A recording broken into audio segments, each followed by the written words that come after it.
2015, I was a program manager at the Inter-Community Justice and Peace Center, and one of my areas of focus was our anti-death penalty work.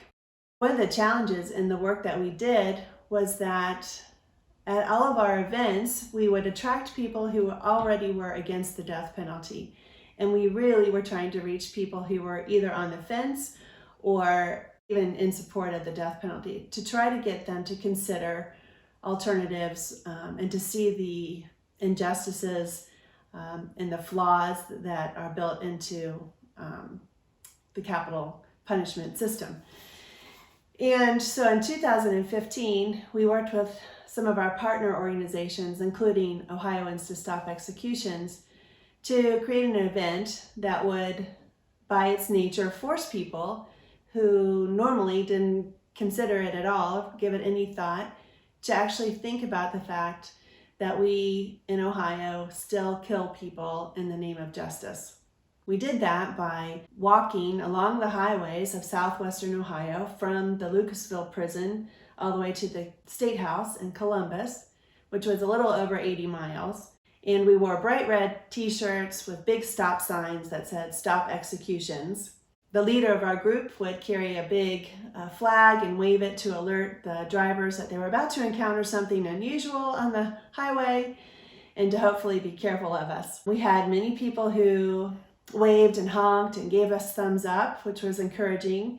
But we also had lots of people who seemed very angry that we would even put that message out there to stop executions and to be walking along the highway, broadcasting that message.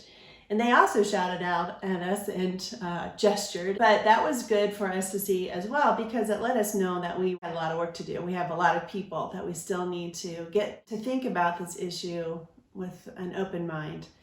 And so we made our way through small towns along the way and slept in churches and schools in the evenings and would walk several hours every day. The big impact I think that this event had was really on the individual people in these local towns that would come to our events in the evenings to listen to a panel of people who had direct experience with capital punishment. We had a former warden and an exoneree and people who had lived with this issue either as their career or had really impacted their life in some way.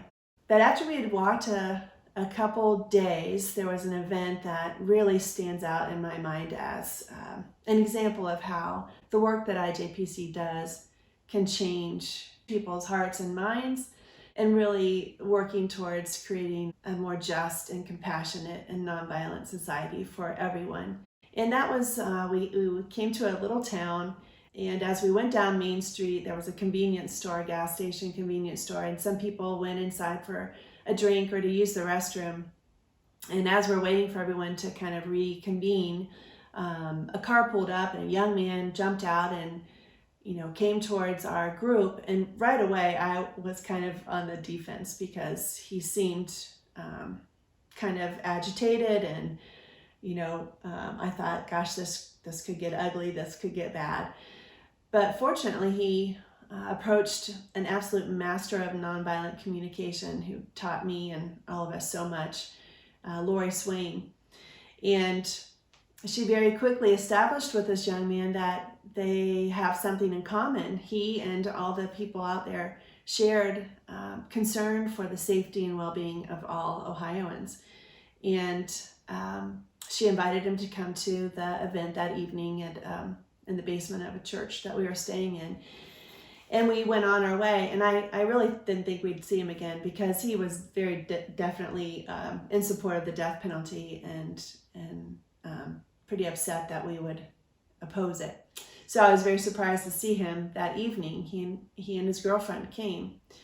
And one of the people that was presenting that night was a good friend of IJPC's, Derek Jameson, who spent 20 years on death row, convicted of a murder that he did not commit.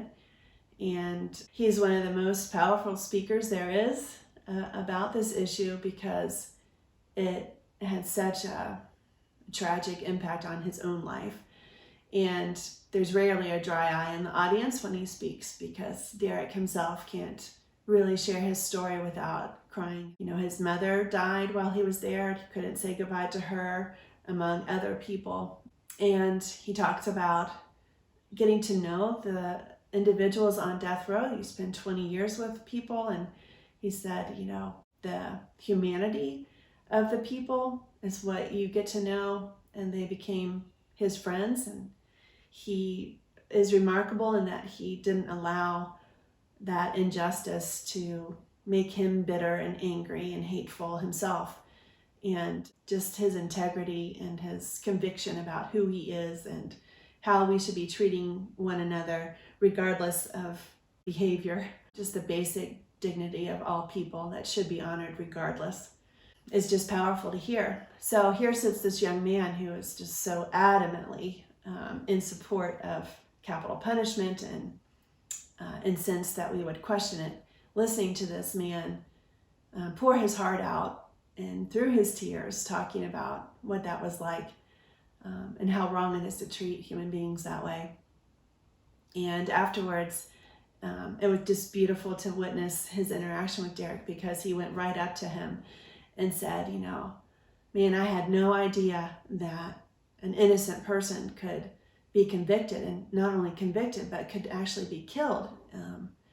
And if that's true, if that's what happens in our system in Ohio, then I can't support it either. It was just an amazing moment of transformation where an individual connected kind of a detached issue to a real human being. And, you know, that's the kind of thing that changes hearts and minds. And so it was just a very powerful moment for all of us, and a wonderful example of the good work that IJPC does, promoting justice and peace and nonviolence for all of us.